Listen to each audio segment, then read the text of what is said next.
Welcome to my channel. कहीं ना कहीं आपके भीतर एक बहुत बड़ी आग है। मतलब आप अपने स्वास्थ्य के प्रति थोड़े जागरूक हैं। आप अपने जीवन को कुछ बनाने के प्रति जागरूक है। तो दोस्तों, रेकी हीलिंग फाउंडेशन में नई दिल्ली की ओर से मैं आप सबका स्वागत करता हूं। रेकी हीलिंग फाउंडेशन करीब करीब जो है इस 30 वर्षों से इस क्षेत्र में रेकी सिखाने के लिए काम कर रही है। तो रेकी सिखाने के पीछे अ, ऐसा नहीं कि जैसे होता है ना कि कई लोगों को लगता है कि भाई एक खास विद्या उनकी चाहना होती है, उनको अच्छी लगती है, इसलिए वो दुनिया में उसको फैलाने के लिए उसको मतलब जैसे उसको लोगों में थोपने की कोशिश करते हैं।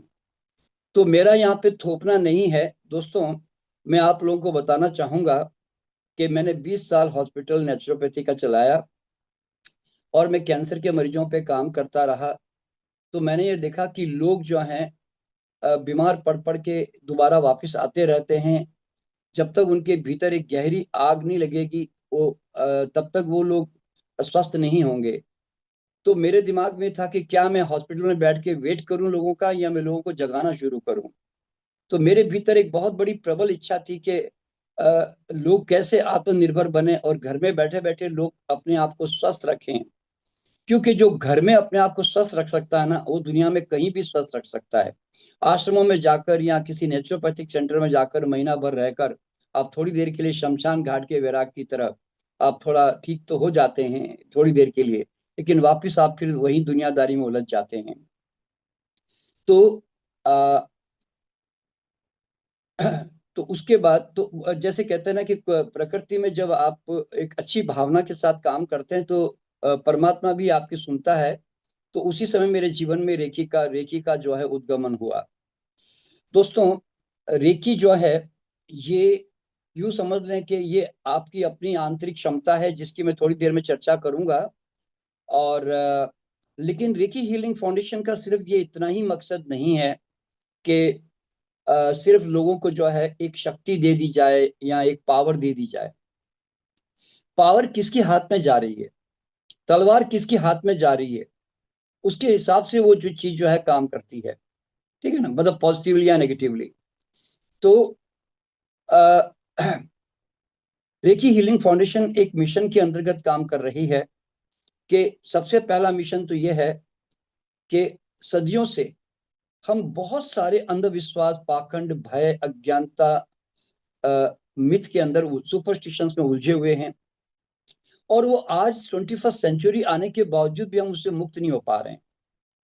तो पहला हमारा प्रयास ये है कि आखिर कब तक इन अंधविश्वासों को या इन पाखंडों को धोते रहेंगे। और ऐसा नहीं, इसका कारण क्या है कि कहीं ना कहीं एक सटीक वैज्ञानिक जानकारी नहीं है, इसके अभाव में बेचारे लोग भटकते रहते हैं। और दूसरी तरफ हमारे अंदर बहुत सारी आंतरिक क्षमताएं होती है। वो क्षमताओं के बारे में हमें कभी कोई स्कूल कॉलेज में पढ़ाया नहीं जाता। और हम अ, इन क्षमताओं को अगर जान लें तो हम जीवन में कभी असहायपन महसूस नहीं करेंगे। हम अपने जीवन के भाग्य विधाता, भविष्य विधाता बन जाएंगे।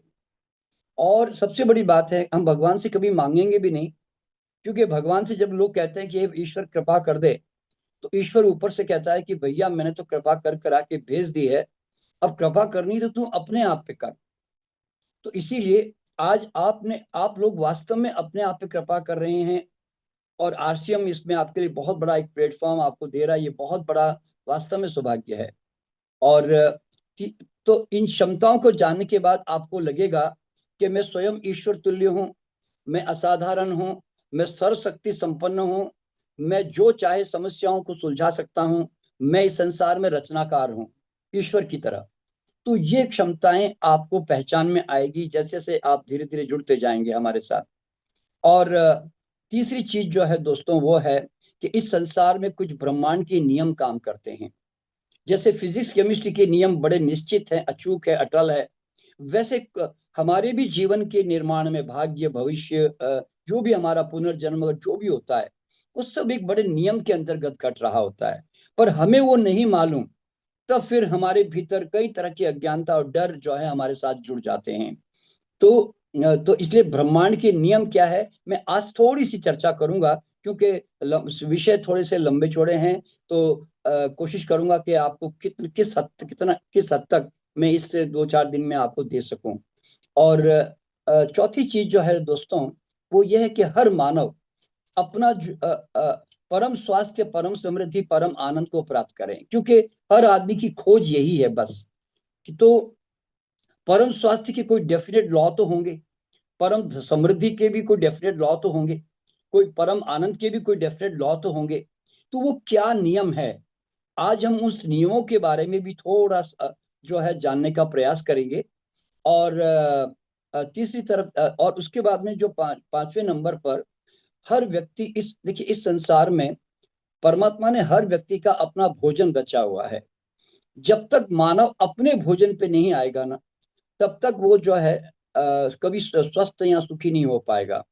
तो सबसे पहले तो आदमी अपना प्राकृतिक आहार अपनाए, और उसके उसके अपनाने से एक तो पशु आहार से मुक्ति पाए, जिससे, क्योंकि पशु आहार से मुक्ति पाते ही यानी कि जो मांसाहार या दूध वगैरह जैसे हम लोग इस्तेमाल करते हैं, तो उसके कारण धरती पर एक बहुत बड़ा पशुओं के ऊपर से भी अत्याचार हटेगा, और साथ ही साथ पर्यावरण की भी सुरक्षा होगी। तो इसीलिए हमारा प्रयास ये है कि लोग वीगेनिज्म की तरफ जाएं, यानी कि पशु आहार से मुक्ति पाएं और प्राकृतिक आहार अपनाएं, जिससे धरती जो है हमारी बहुत एक अच्छे पर्यावरण के साथ जो है लोगों को जो है उसकी उपलब्धि हो। और उसके बाद में एक और प्रयास है, जो हालांकि ये सब आज के कोर्स में सब कुछ नहीं है, लेकिन धीरे धीरे आप आगे बढ़ते जाएंगे हमारे साथ, तो आपको महसूस होगा कि इस संसार में हर आदमी के अंदर किसी भी सफलता या अमीरी की ऊंचाइयों को छूने की क्षमता होती है। हर आदमी संसार में, हर बच्चा जीनियस है। पर वो जीनियस और वो अमीरीपन, वो सफलता, हम उसके नियम नहीं जान पाते हैं, तो कई बार हम उस ऊंचाई को छू नहीं पाते हैं। यानी कि एवरेस्ट पे चढ़ने की क्षमता हर एक में होती है। तो इसलिए तो वो क्षमता हम कैसे जाने, पहचाने और अपने जीवन की ऊंचाइयों को छुएं। और अंत में दोस्तों, जो भी इस संसार में आया है, ये भी एक पहचान करनी बड़ी जरूरी है कि हर आदमी में बुद्ध और एक महावीर, एक नानक, एक कबीर सब छुपे हुए हैं। लेकिन जनरली हम लोग सांसारिक चीजों में उलझ जाते हैं, तो हमारी अपने भीतर छुपा हुआ ये बुद्ध हम बाहर निकाल नहीं पाते हैं।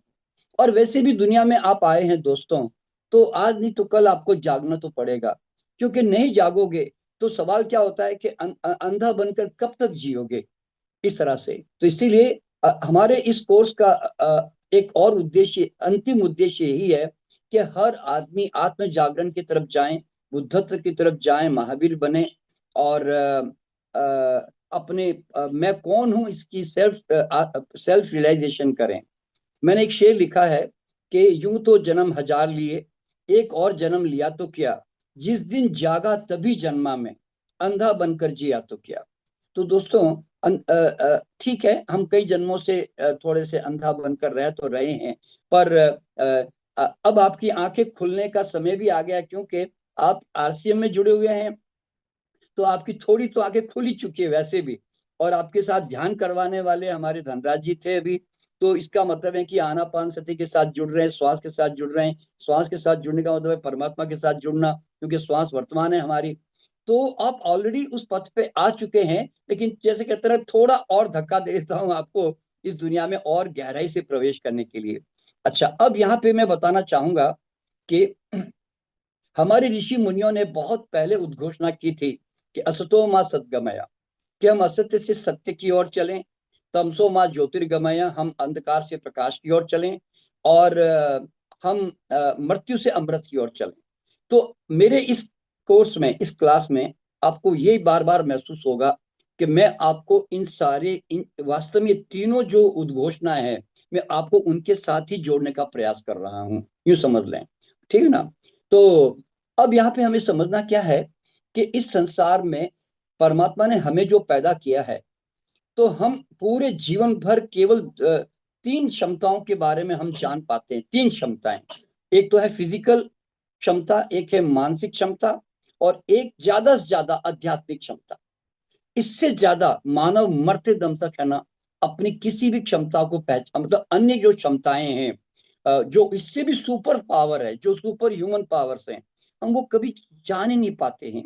और जनरली एक जमाने में इन सारे जो सुपर हिडन जो सुपर ह्यूमन पावर है, जिसको मैं अतीन्द्रिय क्षमताएं कहता हूँ, जिसको मैं पैरासाइकोलॉजिकल पावर्स कहता हूँ, जिसको मैं पराविद्या या उसको सूक्ष्म शक्तियां भी कह सकता हूँ। तो ये जो अतीन्द्रिय जो क्षमताएं हैं ना दोस्तों, जिस तरह पांच इंद्रियां हमारी नॉर्मल सेंसेस काम करती है ना, वैसे हमारे अंदर अतीन्द्रिय क्षमताएं हैं। हमारे अंदर परमात्मा ने इतनी कूट कूट के ऐसी ऐसी शक्तियां भरी है कि सदियों से है ना भारत के अंदर स्पेशली बता रहा हूँ, इन सारी क्षमताओं को सिद्धियां कहकर ये कुछ ही लोग तपस्या करने वालों को हासिल होती है। हम जैसे सामान्य लोग इसको छू भी नहीं सकते, बहुत मेहनत करनी पड़ेगी। ये भ्रम हमें सदियों से बांट दिया गया।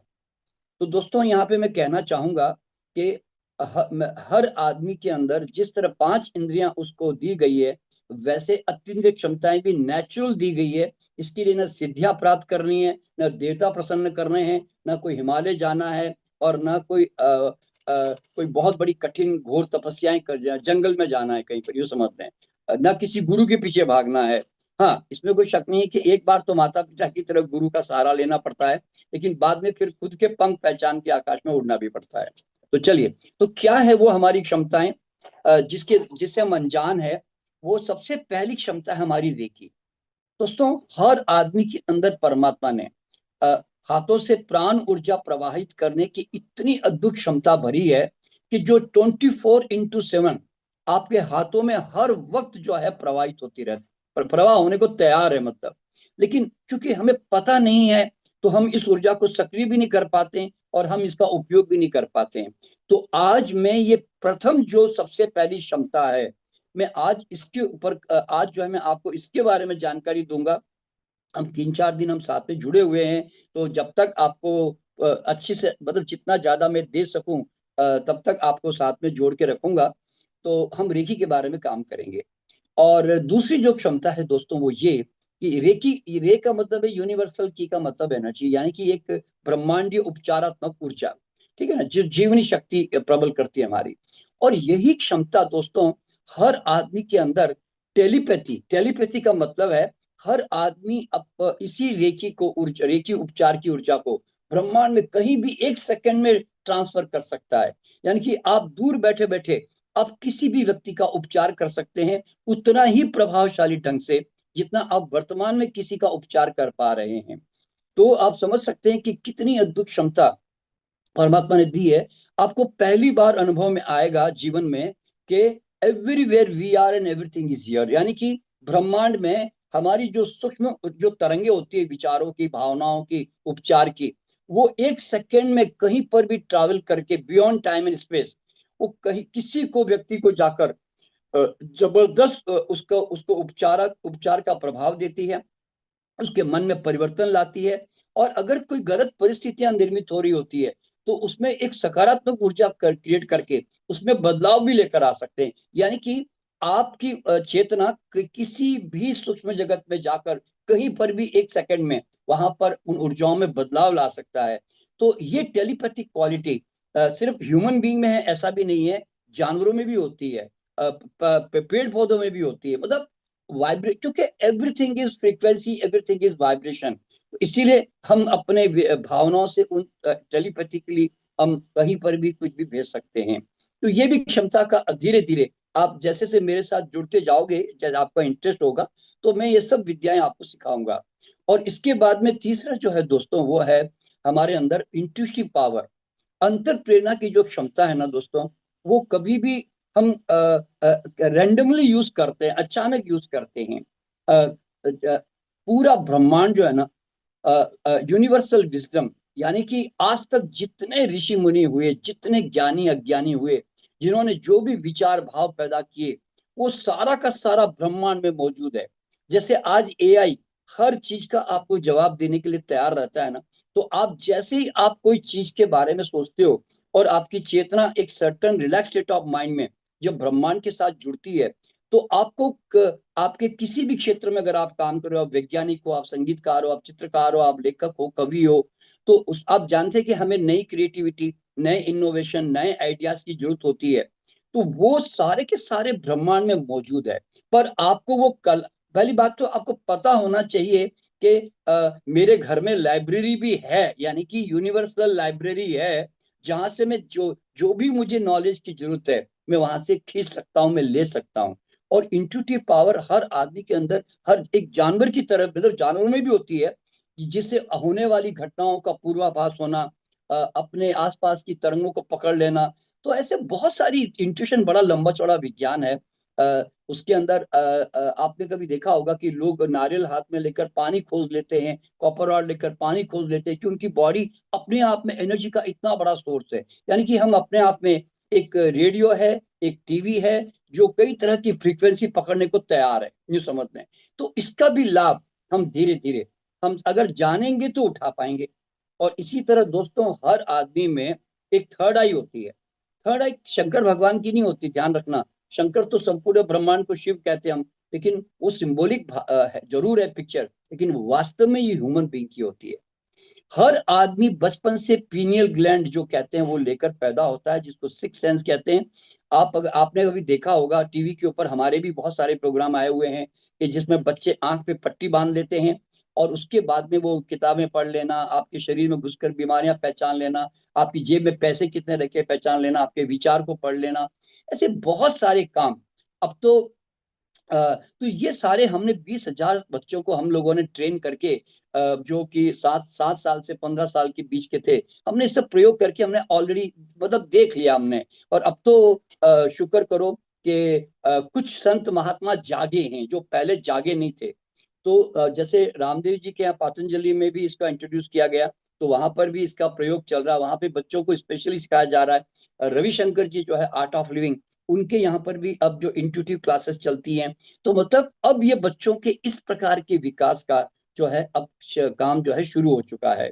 और इसी इंट्यूशन के अंदर वो टेलीकाइनेसिस, साइकोकाइनेसिस भी सिखाते हैं, यानी कि किसी चीज को गति दे देना अपने विचारों से, विचारों की शक्ति से, या किसी को चम्मच को बैंड करना, ये सब क्या मतलब, या आंखें बंद करके कुछ पढ़ लेना, ये सब आजकल कॉमन अब चलने लगा है। तो इसका मतलब है कि भगवान ने कितनी अद्भुत क्षमता दी है कि नॉर्मल आंखों से हम कम देख पाते हैं, लिमिटेड, लेकिन अंदर की आंखें जब बंद हो जाती है तो आप फिर पूरा ब्रह्मांड आपके सामने, यूं समझ लो। क्यों? अब आपकी चेतना जो है, अब आंखें पूरी बंद हो गई, तो then the whole universe is before you. तो you can see anything, you can travel anywhere. इतनी अद्भुत क्षमता आ जाती है। तो ये भी क्षमता नेचुरल है भाई। और इसको भी प्राप्त करने के लिए कुछ करना नहीं पड़ता, बस थोड़े से मेंटल एक्सरसाइज होती है। वो बच्चों की पीनियल ग्लैंड जो कि सोई हुई रहती है, तो थोड़ा जगाना पड़ता है बस। तो आज भी रेकी भी आपके हाथों में है। तो बस मुझे जगाने के लिए थोड़ी क्रियाएं करवानी पड़ेगी बस, और हाथों में जाग जाएगी। इस तरह की बात है। और इसी तरह दोस्तों, हर आदमी के अंदर जो है ना, पावर ऑफ इंटेंशन होता है। पावर ऑफ इंटेंशन का मतलब है आपकी भाव शक्ति। मतलब all the energy is driven, all the energies are driven by power of intention, यानी कि भाव शक्ति हर चीज को गति देती है।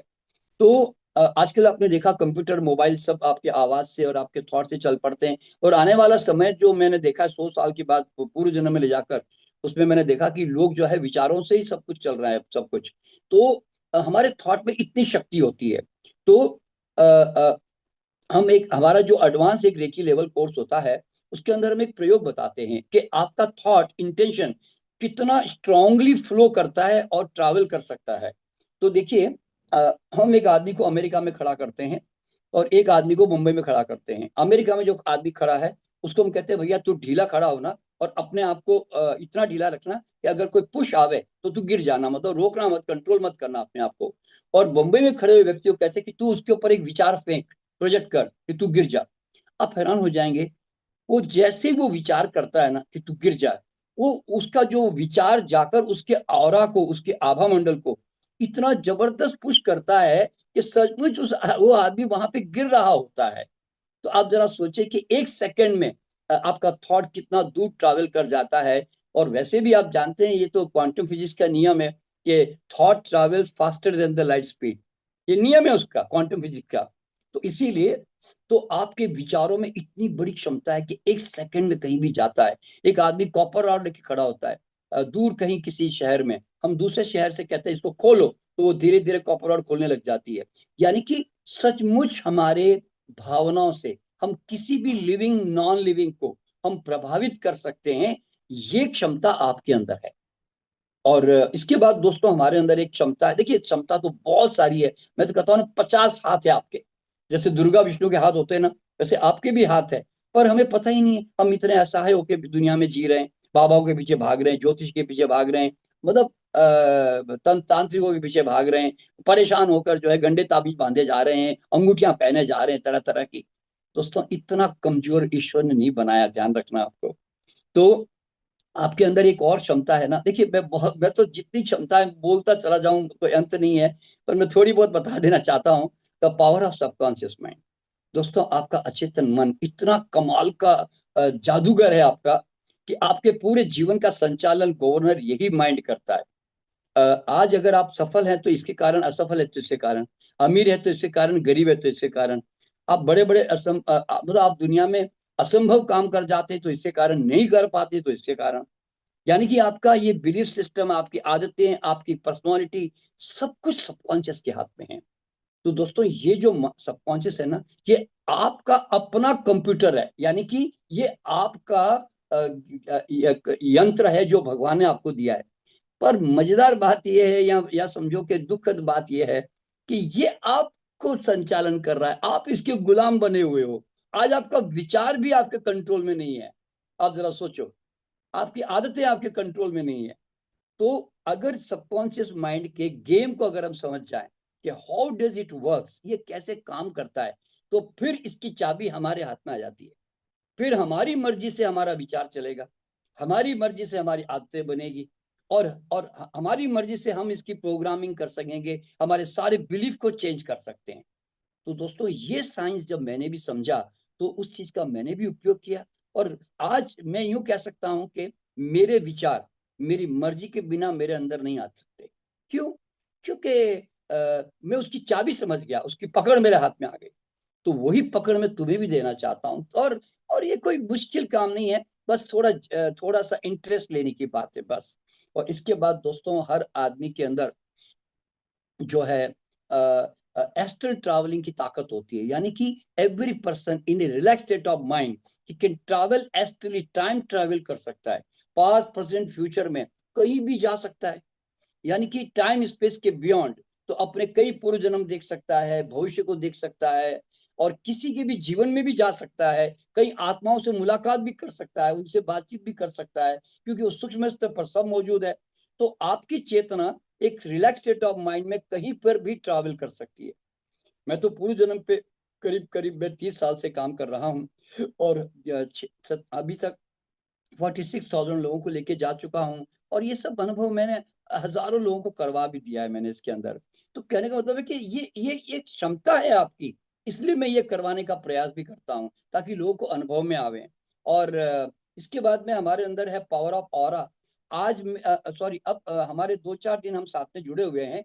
तो पावर ऑफ ऑरा जो है, आभा मंडल का संपूर्ण विज्ञान मैं आपको जो है आपको सिखाने वाला हूँ, कि हम आभा मंडल को कैसे देखें, हम उसको कैसे नंगी आंखों से देखें, हम कैसे उसको फील करें, हम कैसे उसको मेजरमेंट करें, कैसे हम उसको क्लीन करें, और कैसे उसको एक्सपेंड करें, प्रोटेक्शन करें, और कैसे उसको प्रभावशाली बनाएं। हमारी मैग्नेटिज्म इतनी स्ट्रांग बनाएं कि हम जिसको जाके मिले, हम जिसके साथ बैठे, उसको उसके उसको वो हमसे प्रभावित हो, इस तरह से। तो दोस्तों इस तरह से हमारे आभा मंडल के विज्ञान को भी हम लोग जो है इस क्लास में हम जानने का प्रयास करेंगे। और फिर हमारे अंदर, आप तो अभी चूंकि ऑलरेडी योगा के साथ जुड़े हुए हैं, तो चक्रों के बारे में आप सबको जानकारी है। तो चक्रों के ऊपर भी हम लोग जो है रेकी जो सीखेंगे, हम उसके ऊपर भी काम करेंगे। और इसके अलावा दोस्तों हमारे अंदर एक और जो पावर होती है, वो होती है कि अफर्मेशन विजुलाइजेशन की। आदमी अपने सबकॉन्शियस को अफर्मेशन विजुलाइजेशन के माध्यम से कुछ भी परिवर्तन लेके आ सकता है और चेंज कर सकता है। अब यहाँ पे मैं 2 पावर की चर्चा करना चाहूंगा जो बहुत महत्वपूर्ण है। देखिए दोस्तों, सबसे पहली जो एक और अद्भुत पावर जो हमारे अंदर है, जिसके ऊपर हमारा विश्वास थोड़ा कमजोर है, और वो हमारी पावर है सेल्फ हीलिंग पावर। दोस्तों, हमारे बॉडी में हमारा सच्चा भगवान, जो कहते हैं ना, अगर कोई कहे कि मुझे भगवान को देखना है, मुझे भगवान को अनुभव करना है, तो मैं कहता हूं तुम्हारे अंदर वो 24 घंटे बैठकर तुम्हारी केयर कर रहा है, सेल्फ हीलिंग पावर। दोस्तों, इस दुनिया में सेल्फ हीलिंग पावर के अलावा कोई दुनिया की ताकत, कोई दुनिया की दवा, कोई दुनिया की पैथी आपका भला नहीं कर सकती, आपको लाभ नहीं दे सकती। हमारा भरोसा कैसा है मालूम है, कि जब हम बीमार पड़ते हैं तो हम डॉक्टर के पास जाते हैं, हम दवा लेने का प्रयास करते हैं। तो आपको समझना क्या मालूम है कि आज अगर एक आदमी आईसीयू में भी जाता है ना, वेंटिलेटर भी जाता है ना, तो हम समझते हैं कि वेंटिलेटर दिया इसलिए ये ठीक हुआ, आईसीयू में डॉक्टर ने कुछ इसके साथ ट्रीटमेंट किया इसलिए ये ठीक हुआ। ये बहुत बड़ा भ्रम है, बता रहा हूं मैं आपको। दोस्तों, डॉक्टर के पास जब हम जाते हैं ना, तो आप चूंकि एक रेस्टिंग पीरियड में होते हैं, और रेस्ट के अंदर बॉडी अपना काम स्वयं कर रही होती है। अच्छा, अगर एक डॉक्टर ज्यादा क्या देगा भाई, आपको आईसीयू में रखेगा तो ऑक्सीजन बाहर से देगा, यानी तो अंदर से कोई इंजेक्शन वगैरह देगा, दवाई देगा। तो उस दवाओं को रिएक्शन करता कौन है? हमारी जीवनी शक्ति, हमारी सेल्फ फीलिंग पावर। अगर दोस्तों तुम्हारी सेल्फ फीलिंग पावर प्रतिक्रिया करने की क्षमता में ही नहीं है, वो तो फिर तुम्हारे हजारों ऐसे ट्रीटमेंट रहने दो ना, वो तो कोई काम आने वाली भी नहीं है। तो जितनी दुनिया में पेथियां है ना, वो एलोपैथी हो के, आयुर्वेदिक हो के, होम्योपैथी हो के, यूनानी हो, ये सब के सब पेथियां सेल्फ हीलिंग पावर के प्लेटफॉर्म पर नाच रही है। और अगर मैं ये प्लेट सेल्फ हीलिंग पावर अगर बॉडी में से निकाल दूं, तो दोस्तों एक भी दुनिया की ट्रीटमेंट, इवन गर्म ठंडा पानी नेचुरोपैथी का भी काम नहीं करेगा। क्यों? गर्म पानी को रिएक्शन करने के लिए हमारे अंदर प्रतिक्रिया करने की क्षमता तो होनी चाहिए ना। तो जो शरीर में क्षमता ही नहीं है, तो शरीर मुर्दा है, समझ लो फिर। तो दोस्तों, हमारा प्रॉब्लम क्या है मालूम है? हमें सेल्फ हीलिंग पावर पर जरा भी भरोसा नहीं है। आप जरा सोचो, जिस छोटे से वीर्य कण से आप 6 फीट के आदमी बन गए, आपको आपको पता नहीं चला कि आप कब बड़े हो गए। और वो क्षमता जो आपको इकोनॉमिकली सरवाइव कर रही है, आपको कम से कम ऑक्सीजन, कम से कम प्रोटीन, कम से कम फैट, कम से कम मिनरल्स, विटामिन कम देने के बावजूद भी आपको जीवित रख रही है। आपको इतने अत्याचारों के बावजूद आपके पीएच, आपके एसिड अल्कलाइन बैलेंस को इतना नॉर्मल रख रही है। और आपको इतने आसपास के नेगेटिव वातावरण, रेडिएशन से भी बचाकर आपको किसी हालत में आपको सरवाइव कर रही है।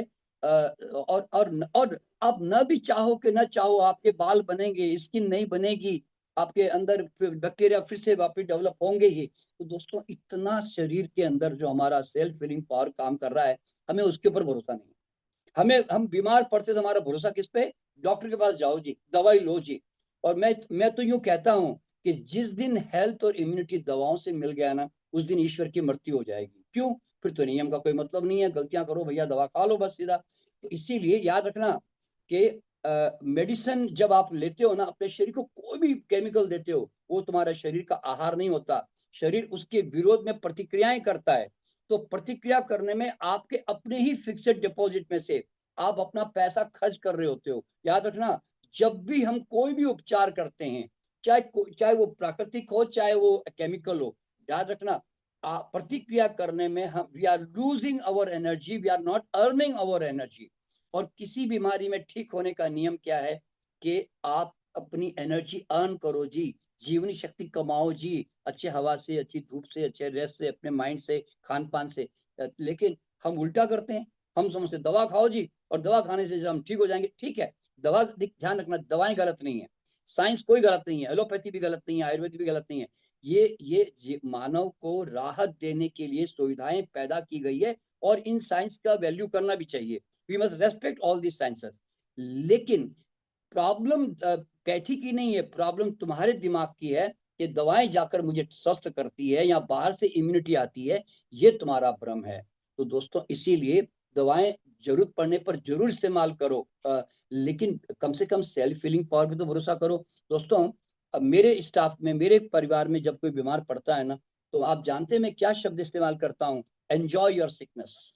मैं कहता हूँ मजे लो अपनी बीमारी के, जो भी सिम्टम आया। क्यों? अरे, body is at work, self healing power आपके लिए कुछ लड़ रहा है, कुछ संघर्ष कर रहा है, इसकी मदद करो भाई, चुपचाप पड़े रहो, इसको ज्यादा छेड़छाड़ मत करो। तो दोस्तों, आज तक शरीर जो भी चाहे करे, मैं जानता हूं शरीर मेरे हित में काम कर रहा है, उसका हर एक एक्शन रेमेडियल है, उपचारात्मक है, मुझे उसके विरोध में नहीं जाना है। तो इस तरह से दोस्तों, आप याद रखना, जब आप दवा खाते हो ना, तो शरीर दो फ्रंट पे लड़ाई करता है। एक तो बीमारी ऑलरेडी अंदर एक जो गड़बड़ चल रही है उसके विरोध में लड़ाई कर रहा है, और एक फिर दवा आ रही तो दूसरी तरफ भी लड़ाई कर रहा है। यानी कि बॉडी, जब भी तुम दवा खाते हो ना, तो body has to fight on two fronts, आप यूं समझ लें। तो इसीलिए बस सोच समझ के वाइजली दवा का उपयोग करें, मैं यूं कहना चाहता हूं। और ये दिमाग में रखें, दवाओं से जीवनी शक्ति कम होती है, बढ़ती नहीं कभी भी। ठीक है, तो self healing power is the greatest power which you must believe. और और लास्ट जो दोस्तों, एक और जो बहुत बड़ी क्षमता जो मैंने आपको बताई बहुत अभी थोड़ी देर पहले, हर आदमी में बुद्ध बनने की, जागने की क्षमता होती है। लेकिन दोस्तों, हम लोग है ना जागने को तैयार नहीं है, हमारे अंदर अभी इंटरेस्ट नहीं है फिलहाल। तो हम लोग क्या करते हैं मालूम है, हम अपने भीतर जो छुपा हुआ ऋषि मुनि, हमारे अंदर छुपा हुआ बुद्ध, हमारे अंदर छुपा हुआ गुरु, हम उसको निकालने के लिए जरा भी इंटरेस्टेड नहीं है। हम सस्ता रास्ता खोजते हैं, हम कहते हैं जो गुरु जाग गया, उसको पकड़ लो बस। तो याद रखना दोस्तों, एक हर हर हर व्यक्ति की अपनी यात्रा होती है, हर व्यक्ति का अपना आकाश होता है, हर व्यक्ति के अपने पंख होते हैं। एक गुरु जो है हमारे लिए इंस्पिरेशन होता है, प्रेरणा होता है। वो अपने पंख पहचानता है और आकाश को खोल देता है। तो वो हमें सूचना दे रहा होता है कि देख भाई, परमात्मा ने जैसे पंख मुझको दिए, वैसे पंख तेरे पास भी है, तो तू मुझसे प्रेरणा ले, तेरे अपने पंख पहचान, खोल और अपने आकाश को खोज ले। लेकिन हम है ना बड़े भोले, यानी तो अंधे भी बोल सकता हूँ मैं। क्यों मालूम है, हम कहते हैं नहीं गुरु जी, हम तो आग पे पंखों पे लटकेंगे जी, आप हमें तार दो जी। तो अगर तुम गुरु के पंख पे लटके, तो याद रखना, गुरु भी भटका और तुम भी अटके, दोनों नहीं उड़ने वाले हैं। और याद रखना, सच्चा गुरु जो होता है ना, वो कभी अपने पंख पे लटक नहीं देता। सच्ची बात तो यह है कि सच्चा गुरु स्वयं परम मुक्त होता है, परम स्वतंत्रता में जी रहा होता है। वो कभी भीड़ इकट्ठी नहीं करता। भीड़ इकट्ठी कौन करता है? किसको भीड़ की जरूरत है? जिसके अहंकार का पोषण करना होता है, वो तो राजनेता का शीर्षस्थ स्वरूप है, यूं समझ लो आप। तो दोस्तों, अगर कोई गुरु भी भीड़ के साथ अटक गया, जुड़ गया ना, तो समझना वो राजनेता हो गया, फिर वो गुरु नहीं है, फिर वो आध्यात्मिक गुरु नहीं है। ध्यान रखना, गुरु देखिए, गुरु तो चरई वेती बस स्वयं मुक्त होकर चलता रहता है, दुनिया को जगा के उस जगह से छूट जाता है, निकल जाता है, छेड़ता है, जगाता है, भाग जाता है। वो आपके साथ नहीं चिपका नहीं रहता।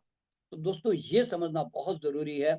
लेकिन फिर भी लोग है ना, ये सब न समझते हुए भी अपने गुरु को न पहचानते हुए जो है अनुयायी बनना पसंद करते हैं। मैंने एक शेर लिखा कि इशारे पे मत लटक, इशारे पे मत लटक, स्वयं के गुरु को जान, दूसरों के पंख क्या काम के, अपने पंख पहचान। तो दोस्तों, आज नहीं तो कल आपको इस क्षमता को, इस शक्ति को, अपने गुरु को पहचानना ही पड़ेगा। और नहीं पहचानोगे ना, तो तुम हमेशा अंधे बनकर, अनुयायी बनकर तुम फॉलोवर बने रहोगे। और याद रखना, follower never never reach anywhere. Follower का मतलब क्या मालूम है? मेरा अपना कुछ नहीं, किसी और ने जो देख लिया, किसी और का दर्शन, किसी और का स्वाद, कि मैं उसकी चादर अपने ऊपर ओढ़कर, मैं अंधा बनकर, भेड़ बकरी बनकर, मैं चुपचाप उसके पीछे पीछे चलता जाऊंगा बस। तो दोस्तों, अनुयायी कैसे कहीं पहुंच सकता है जरा बताओ। तो भारत में ये प्रथा इतनी जबरदस्त चल पड़ी कि बुद्ध और महावीर के तो परंपरा में कुछ तो बुद्ध हुए, कुछ तो महावीर हुए, जैन में 24 तीर्थंकर हुए, ऐसा कहा जाता है, क्योंकि उन्होंने रास्ता ही वैसा बताया। लेकिन मैं तो अब देखिए, हिंदू धर्म भी है और भी कई तरह के धर्म है, कहीं इसमें कहाँ कहाँ दूसरे नए बुद्ध, कहाँ ज्यादा बुद्ध बने, कहाँ इतने महावीर बने।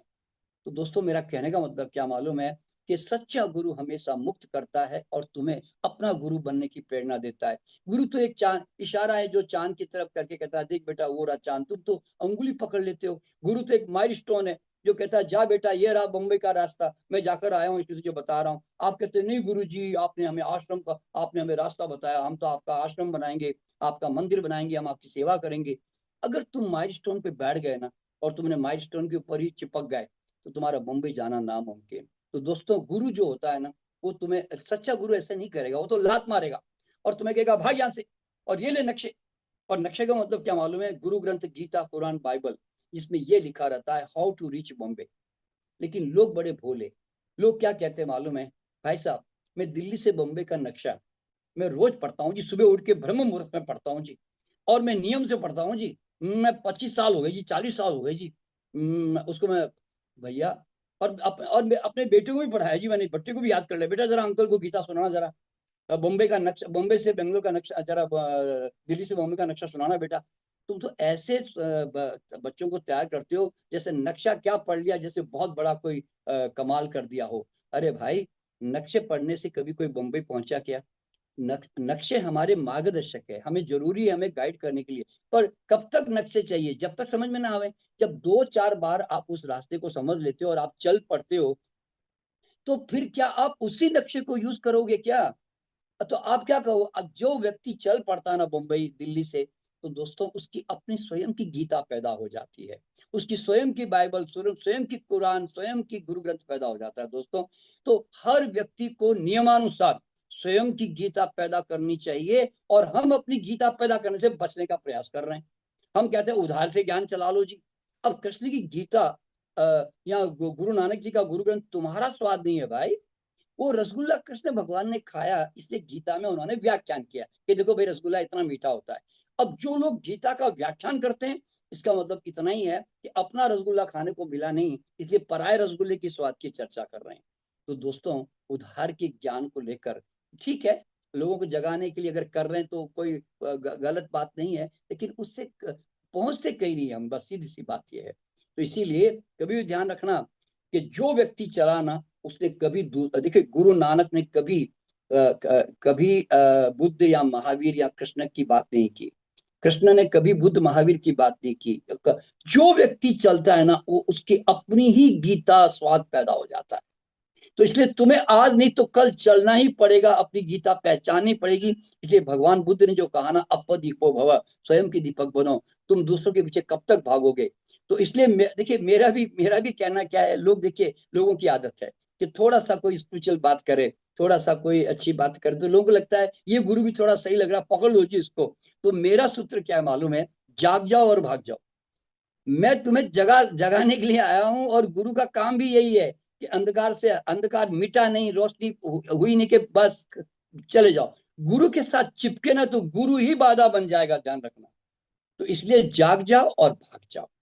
और तो इसीलिए दोस्तों, तो अब यहाँ पे ये सब बातें बताने का मेरा अर्थ क्या मालूम है? तुम कब तक अपने बुद्ध को छुपा के रखोगे यार? कब तक महावीर को छुपा के रखोगे? अरे बाहर लाओ यार, धीरे धीरे बढ़ो अपनी उस ऊंचाई को, एवरेस्ट को छुए, छोटी छोटी पहाड़ियों में कब तक अटके रहोगे?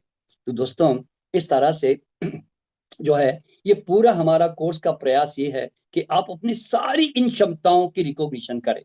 अच्छा, अब दूसरी जो चीज है, अब दूसरा जो है वो है ब्रह्मांड के नियम। जैसे कि मैंने आज बताया, मैं देखिए वैसे मैं बताना चाहूंगा कि कल सुबह हम जब 6:30 बजे मिलेंगे, तो कल हम रेकी का जो एक ध्यान है, एक शक्तिपात का जो प्रयोग है जिसमें हम ऊर्जा का सक्रियकरण करते हैं, तो कल हम सुबह करेंगे। क्योंकि हम सुबह जब आएंगे तो हम सिर्फ सबसे पहले वही प्रक्रिया करेंगे, और उसके बाद में अपना उपचार, दूसरों का उपचार कैसे करें, वो सारी प्रक्रिया हम लोग सीखेंगे, ठीक है ना? तो आज मैं जरा उसका अब बेस और प्लेटफॉर्म बना देता हूं, जिससे कि आपको साइंस समझ में आ जाए। अच्छा, अब दूसरा जो है ब्रह्मांड के नियम।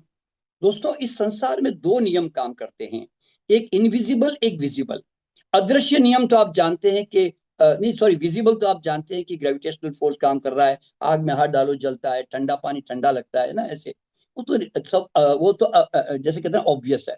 लेकिन कुछ इनविजिबल जो नियम काम करते हैं, जिससे हम 95% इनविजिबल नियमों के साथ जुड़े हुए हैं, पर ये नियम हमें मालूम ही नहीं। भाग्य कैसे बनता है, भविष्य कैसे बनता है, पुनर्जन्म क्यों हो रहा है, जीवन का सत्य क्या है, और तो मतलब तो ये सारे नियम इनविजिबल लेवल पर जो चल रहे हैं ना, ये हमारे स्कूल में फिजिक्स केमिस्ट्री की तरह हमारा विषय होना चाहिए था। देखिए ना, आज आपको फिजिक्स सिखाई जाती है, केमिस्ट्री सिखाई जाती है, तो आप क्वेश्चन नहीं करते हो कि हाइड्रोजन ऑक्सीजन मिलके क्या बनता है करके, आप क्वेश्चन नहीं करते हो, आप कहते हो तो नियम है जी, ऐसे। तो दोस्तों, ये नियम नहीं हमें बताए गए, न समझाए गए, तो क्या हुआ? बीच में आ गया पंडित, पुरोहित, मौलवी, तांत्रिक, बाबा। फिर इन्होंने जो हमें कहानियां सुनाई, हमें चुपचाप भरोसा करना पड़ा। क्यों? हम आर्ग्यूमेंट करें तो करें कैसे, कोई हमारा विषय तो है नहीं। तो दोस्तों, अगर हमें यूं कहा गया कि यमराज भैंस पे बैठ के आता है, तो आप आज भी विश्वास करते हो कि आता ही होगा? क्या मालूम, उसने अपना व्हीकल भी चेंज नहीं किया। तो आपको विश्वास है आज भी। और अगर कोई कहता है जब बरसात नहीं हो रही तो इंद्र देवता नाराज हो जाते हैं, तो आपको लगता होगा भैया कोई ऊपर एक आदमी धोती वोती पहन के, मुकुट वुकुट पहन के, थोड़ा और मूड आए तो बरसात करें, ना आए तो ना करें। और इगोइस्टिक भी है थोड़ा, क्योंकि जब तक उसका हजारों बार नाम ना ले लो तब तक वो पसीजता ही नहीं है, उसको वो खुश ही नहीं होता भाई। तो आपको आज भी 21st सेंचुरी में ना दोस्तों, ऐसी कहानियों पे भरोसा है, ये बड़ी मजेदार बात है। तो इस तरह से, तो कहने का मतलब क्या है कि ये सब क्यों है? क्योंकि आपको कभी इसका वैज्ञानिक जो सत्य है वो कभी बताया नहीं गया। और हमारे अंदर दोस्तों इतने डर पैदा कर दिए कि आज भी हम इससे मुक्त नहीं, बता रहा हूं।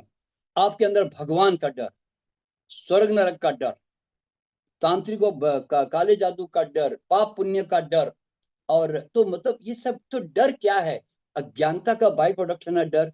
दोस्तों, ये जो ग्रहों का जो सबसे बड़ा जो डर जो भारत के अंदर चलता है ना दोस्तों, क्योंकि मैंने कहा ना कि आज मेरा इस कोर्स का मकसद है आपके पुराने सारे अंधविश्वास में थोड़े हटा दूं, तोड़ दूं। दोस्तों, ग्रहों का डर इतना खतरनाक रूप से हमारे ऊपर डाल दिया गया कि ज्योतिष जैसे इतना सुंदर और सर्वश्रेष्ठ विज्ञान है, जो कि इंडिकेटिव साइंस से प्रिडिक्टिव नहीं होती, उसको उन्होंने आतंक का विज्ञान भारत के ज्योतिषियों ने बना के रख दिया। ऐसा नहीं कि सारे ज्योतिष ऐसे हैं, 20-25% अच्छी आत्मा भी, अच्छी ज्योतिष भी हैं। और बहुत बड़ी कला है ये, जिसे बहुत कुछ जाना जा सकता है, गाइडेंस दी जा सकती है। लेकिन उसको आतंक का विज्ञान बना के रख दिया। और भारत के अंदर हर व्यक्ति के पीछे एक डर, तरह तरह के डर, शनि मंगल राहु केतु के डर डाल दिए। दोस्तों, ज्योतिष तो विदेश में पढ़ाई जाती है।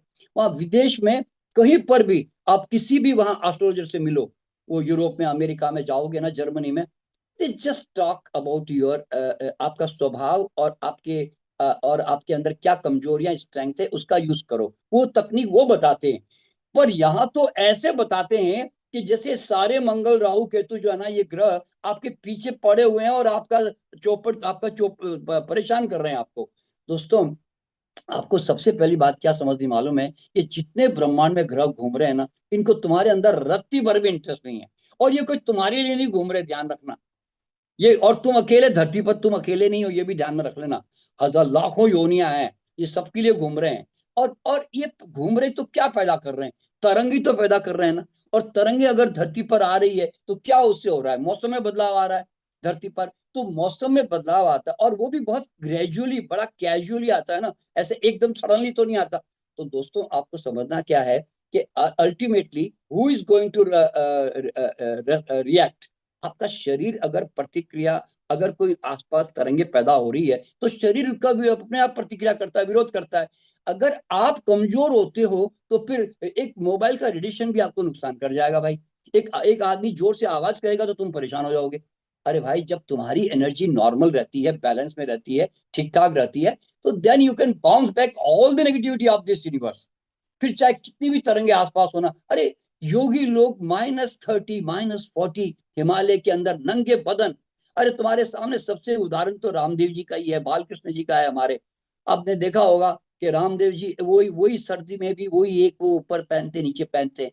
तो क्यों? शरीर इतना क्षमतावान है, वो कैसे भी गर्मी ठंडी सब में अपने, मतलब वी आर द पावरफुल में, हम किसी भी आसपास की तरंगों को बाउंस बैक कर सकते हैं। तो इसलिए क्या होता है कि संबंध की बात यह है कि कोई भी ग्रह ना आपके नौकरी खराब करने, धंधा खराब करने, शादी नहीं होने देने, बच्चे नहीं होने देने, कि तुम्हें कष्ट देने के लिए काम करते हैं भाई। ये तुम्हारी अपनी सोच है, और तुम्हें इतनी छोटी सोच दे दी गई है। दोस्तों, ये सारे शनि मंगल कहाँ काम करते हैं? जब जंगल में जाके बैठ जाओ तो, सॉरी, ये शनि मंगल राहु केतु किसको लगते हैं पता है? पूरे वर्ल्ड में किसी को भी नहीं लगते, सिर्फ एक जात को लगते हैं। और वो कौन है? हिंदू। दोस्तों, पूरे वर्ल्ड में आप जाके गूगल में सर्च कर लेना, 14% हिंदू है बस पूरे वर्ल्ड में। और ये सारे शनि मंगल इनको लगते हैं, और 86% जो क्रिश्चियन मुस्लिम या और जो धर्म है उनको नहीं लगते। सोचने की बात नहीं है। और ये तुम्हारे, और हिंदू बेचारा डर के मारे है ना, रात को शादियां कर रहा है, रात को 2-2 3-3 4 बजे, आज तक भी वो परिवर्तन नहीं कर पा रहा है। दोस्तों, साउथ इंडिया वाली भी तो तुम्हारी तरह धार्मिक है, वो सुबह सुबह 9 शादियां करते हैं।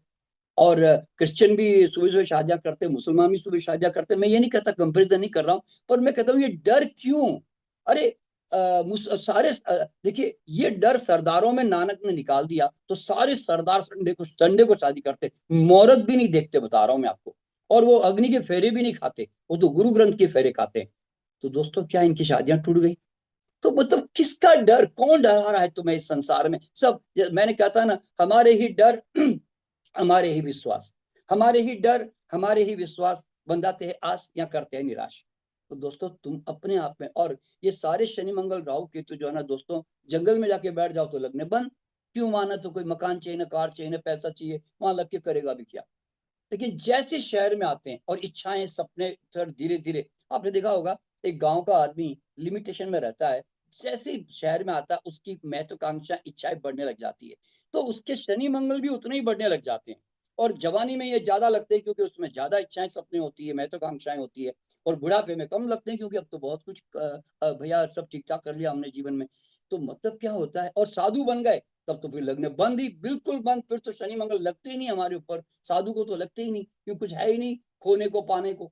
तो दोस्तों, कहने का मतलब क्या है कि किसका डर लेके तुम बैठे हो? इतने तुम डरे हुए हो कि अगर तुम एक रेड लाइट के ऊपर कोई आदमी शनि का फोटोग्राफ लेके आ जाए और तुमसे अगर चिल्ला के कहे शनि महाराज, और तुम किसी अच्छे काम से जा रहे हो, और बाई चांस तुमने 2 4 5 रुपया नहीं दिया उसको, और तुम्हारा काम उस दिन नहीं भी हुआ, तो तुम्हें क्या डाउट आएगा? यार, उस शनि महाराज ने 2 5 रुपये मांगे, मैंने दिया नहीं, तो शनि महाराज ने ऊपर से देख लिया, इसलिए उन्होंने मेरा काम बिगाड़ दिया। तो इसका मतलब आपका देवता इतना नीचा किस्म का है कि 2 4 रुपए के चक्कर में तुम्हारा काम नहीं करेगा। तुम्हारी सोच भी देखो ना, सबसे पहले तुम्हें इंसान की सोच पे मुझे हंसी आती है कि तुम ऐसे देवताओं की कल्पना करते हो और ऐसे देवताओं को मानते हो। दोस्तों, ऐसे देवता नहीं होते। पर तुम्हारा डर देखो ना कैसा है कि तुम 5 रुपए के लिए तुम्हारा देवता तुम्हारा धंधा चौपट करेगा, लेकिन तुम्हारा डर ऐसा है। और इतना बड़ा डर शनि मंगल का है दोस्तों कि आज 50 साल पहले भारत में 2 3 महाराष्ट्र में एक सिंगापुर में एक मंदिर था शनि का। और आज, और मंदिरों में सिर्फ नवग्रह होते थे। आज दोस्तों, दिल्ली में 200 शनि के मंदिर है। कोई भी गांव राजस्थान में चले जाओ, इधर चले जाओ, सब जगह शनि के मंदिर। किसने बना दिए? ये पंडित पुरोहितों ने बना दिए, तुम्हें अंदर तुम्हारा डर बड़ा करने के लिए। और याद रखना, छोटा शनि बनाओगे तो शनि मानता भी नहीं, ये भी खतरनाक बात है। वो कहते नहीं जी, 25 फीट का, 20 फीट का, 10 फीट का। क्यों? छोटा शनि बनाते ही शनि महाराज ऊपर से नाराज हो जाते हैं। कैसी अद्भुत कल्पना है दोस्तों आपकी ग्रहों को लेकर। मैं जरा चाहता हूं इससे बाहर निकलो। एक बात ध्यान रखना, पूरा ब्रह्मांड तुम्हारे जीवन को संचालन करने के लिए काम कर रहा है, तुम्हें जिंदा रखने के लिए काम कर रहा है, तुम्हें मदद करना चाहता है, तुम्हारे जीवन को बढ़ाना चाहता है, तुम्हें ग्रो करना चाहता है दोस्तों, मारना नहीं चाहता, तुम्हें दुख देना नहीं चाहता। तो इसलिए दोस्तों, कहने का मतलब ये है कि believe in your self, believe in your body, believe in nature and believe in God, जो यूनिवर्स जिसने बनाया, ठीक है ना। तो ये सारी बातें बताने का अर्थ क्या है कि हमारा डर कितना है दोस्तों। और आगे बढ़ते जाओगे ना, तो मैं आपको इवन ये ब्लैक मैजिक का भी डर है। आप में से कई लोगों को काले जादू का डर है। याद रखना, अगर सफेद जादू होता है तो काला जादू भी डेफिनेट होता है, लेकिन हर चीज का ऑपोजिट तो होता है ना। तो मैं तुम्हें ये सारे काले जादू से निकलने की इतनी सिंपल तकनीक बताता हूं कि दुनिया का कैसा भी काला जादू रहने दो, है तो तरंगों का रूप ना। मैं कहता हूं तुम उसका ऑपोजिट तरंग पैदा करने का विज्ञान सीख जाओगे ना, तो कोई दुनिया का ब्लैक मैजिक तुम्हें जरा सा भी असर नहीं कर सकता। तो मतलब ये सब तकनीक है। कौन सी बड़ी बड़ी बातें हैं, इतनी छोटी छोटी बातें हैं कि जो मैं कहता हूँ सेकंड्स में किसी ब्लैक मैजिक को तुम ध्वस्त कर सकते हो। ये ताकत तुम्हारी है, बता रहा हूँ इस तरह से। और मृत्यु का डर है, वो तो तुम पूरे जन्म में जाओगे तो तुम देख लोगे, मैं तो कई बार मरा, मेरी तो पैकिंग बदलती रही। तो जब ये अनुभव कर लोगे तो फिर तुम क्यों मृत्यु से डरोगे? और अंतिम जो डर है दोस्तों, वो बताकर फिर मैं आज का कोर्स जो है वो थोड़ा ये करूंगा। देखिए, अंतिम डर है हमारा भगवान का डर। हर आदमी एक शब्द इस्तेमाल करता है, ईश्वर की मर्जी। दोस्तों, इस संसार में आपको समझना क्या मालूम है, ईश्वर ने नियम बनाए और परमानेंटली सो गया। ईश्वर कुछ भी नहीं करता, ध्यान रखना। इस संसार में ईश्वर कहता है कि हे मानव, तू इस धरती पे 24 घंटे सर फोड़ फोड़ के रोता रहे, चीखता रहे, चिल्लाता रहे, गुस्सा करता रहे, तो तेरी मर्जी। तू यहाँ पे हर वक्त हंसता रहे, खेलता रहे, नाचता रहे, गाता रहे, तो तेरी मर्जी। तू यहाँ पे फल खा के योगा करके 500 साल जी ले, तो तेरी मर्जी। तू तंबाकू खा के, जंक फूड खा के तू 25 50 साल में मर जा, तो मेरे को क्या, तेरी मर्जी। ईश्वर को क्या पड़ी है? जीवन तुम्हारा है। तो दोस्तों भगवान जो है, लोग भगवान पे डालते रहे, भगवान की मर्जी, भगवान ने उठा लिया, भगवान ने नहीं करता। इस संसार में भगवान नहीं काम करता, नियम काम करते हैं। और नियम को हमारे योगियों ने कहा रित, हुक्म, धर्म। और धर्म का मतलब क्या? एटर्नल लॉ ऑफ यूनिवर्स, सनातन धर्म। मतलब ऐसा, मतलब जो एटर्नल है, जो कभी नष्ट नहीं होता, जो सदियों से चला आ रहा है। तो दोस्तों इस संसार में धर्म काम कर रहा है, नियम काम कर रहे हैं। जो बुद्ध ने भी बताया, जो महावीर ने भी बताया, हमारे नानक जी ने भी बताया, सबने एक ही बात कही कि पूरा ब्रह्मांड नियम के अंतर्गत है भाई। तो नियम से डरो। मैं भगवान से नहीं डरता, ध्यान रखना। मैं नियम से डरता हूँ, क्योंकि मैं जानता हूँ कि मैं आग में हाथ डालूंगा जलेगा, मैं घृणा करूंगा मेरा खून जलेगा, प्रेम करूंगा मेरा खून बढ़ेगा। तो दोस्तों ये नियम है। तो इसीलिए धार्मिक बनो। संप्रदाय तो तुम्हारी पर्सनल चॉइस है। मैं हिंदू बनूं कि क्रिश्चियन बनूं कि मुसलमान बनूं कि सिख बनूं, वो तुम्हारी चॉइस है, लेकिन उसका कोई नियम से लेन देन नहीं है, ध्यान रखना। तो संप्रदाय तो फिलोसफी, एक पर्टिकुलर विशेष दर्शन की धारा है, यूं समझ लो, ठीक है ना। तो अब यहाँ पे समझना क्या मालूम है, एक मैंने शेर लिखा इसके बारे में कि नियम से कोई तरे न पत्थर, घीना नीचे जाए, कुदरत के कानून में राम न अड़े आए। दोस्तों ध्यान रखना, ईश्वर बीच में कहीं पर भी नहीं आता। मैंने कविता लिखी तो आपको सुनकर के एक आइडिया आ जाएगा आपको कि धरती को क्या बीज से नाता, धरती को क्या बीज से नाता, जैसा बीज को बोया जाता, उसी स्वभाव गुण धर्म को लेकर कड़वा मीठा फल बन जाता। कुदरत का कानून है धरती, कर्म तुम्हारे बीच, एक बीज के फल हजार हैं, हजार फलों के लाखों बीज। कहे नंद नहीं कोई जगत में, नरक स्वर्ग को देने वाला, नर्क स्वर्ग हम स्वयं रचते, पल पल जैसा बीज को डाला। आहार व्यवहार विचार से हर पल बीज जो बोए, पल पल फल बनता गया, अचानक कुछ ना होए। कहे नंद जागे रहो, सचेत रहो हर पल, इस पल बोया बीज ही फल लाएगा कल। दोस्तों किसको पड़ी है?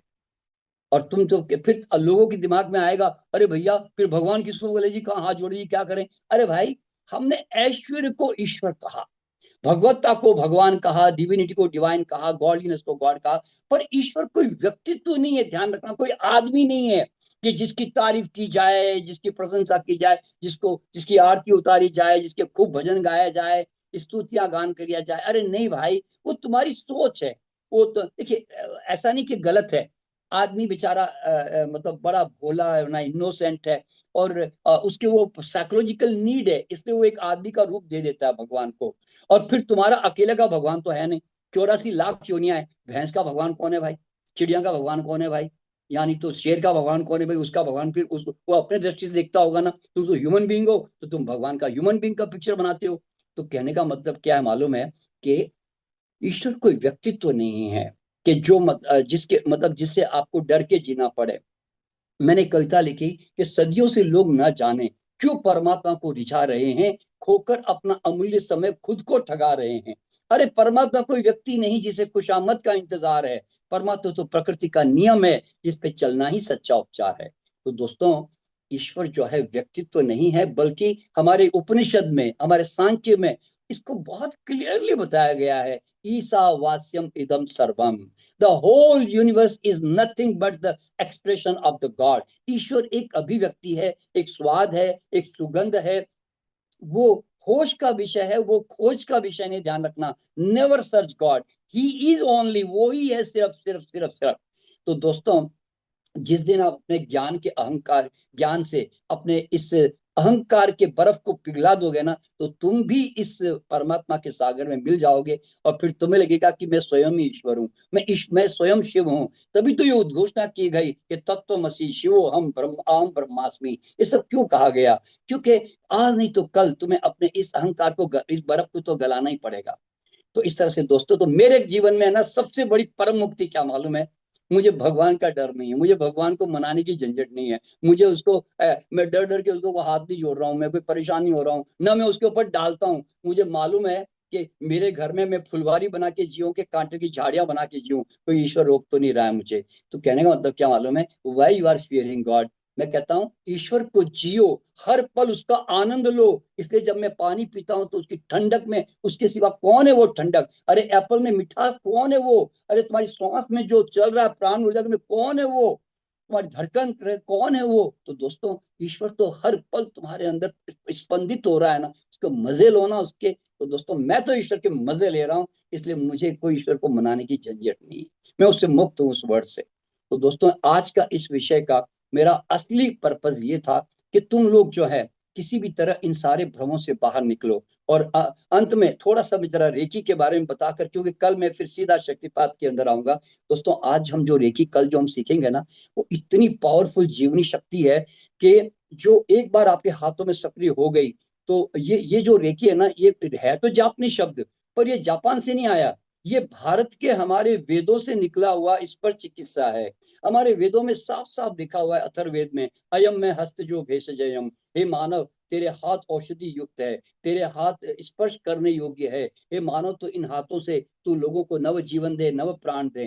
तो दोस्तों ये तो हमारे ऑलरेडी था, पर यह हमारा दुर्भाग्य था कि इतने हजारों साल पहले लिखे गए हमारे इन विद्याओं को, जैसे हमारे अंदर और भी विद्याएं हैं, वो बीच के लोगों ने कभी सामान्य जन तक पहुंचाने नहीं दिया। और ये भी मुझे दुख होता है या अफसोस होता है कि इतने 3-4 हजार साल पहले लिखा हुआ ये जो विद्या है, ये बीच के जो आध्यात्मिक गुरु आए, इन्होंने क्यों नहीं इस विद्या को मानव तक पहुंचाया? और बीच में इतने पंडित पुरोहित आए, इन्होंने क्यों नहीं पहुंचाया भाई? और ये जापान क्यों चली गई? ये तिब्बत से जापान गई, जापान जाकर वहां जापानीज कपड़ा पहन लिया, फिर ये वेस्टर्न कंट्री आ गई। और ये विद्या आज हमें जापान के कारण नहीं मिली, ध्यान रखना, ये वेस्टर्न कंट्री के कारण मिली। और जानते हो वेस्टर्न कंट्री की ईमानदारी क्या है? कि अगर उनको कोई भी सब्जेक्ट में दम लगता है ना, साइंस में दम लगता है, तो वो उसको जो है तुरंत बाजार में लाकर उसको आराम से मतलब प्रोफेशनली कर देते होंगे, लेकिन कम से कम लाके दुनिया को बताते तो है।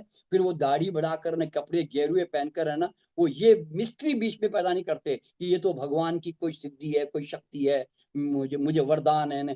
ये सब फालतू बातें इंडिया में चलती है। तो दोस्तों कहने का मतलब क्या मालूम है कि ये आज विद्या आज हम तक पहुंची। और रेकी हीलिंग फाउंडेशन ने आज अब तक जो है, आपको जानकर के खुशी होगी, आप यूट्यूब पे जाओगे मेरे, यहाँ डॉक्टर NK शर्मा डालोगे, तो आपको दिखाई देगा कि रेकी हमारी फर्स्ट लेवल जो मैं आपको सिखा रहा हूँ, 2 मिलियन 2 मिलियन से ज्यादा हमारे लोगों ने रेकी सीख ली है, जरा सोचिए आप। तो we have become the world largest reiki group, और हम लगातार आगे चले जा रहे हैं। और हमारा मिशन है घर घर रेकी हर रेकी। क्यों? क्योंकि आज ये रेकी आप सीखोगे ना, तो आपके डे टू डे लाइफ में, आपके कोल्ड से लेकर कैंसर तक हर बीमारी में क्या चाहिए? जीवनी शक्ति प्रबल चाहिए।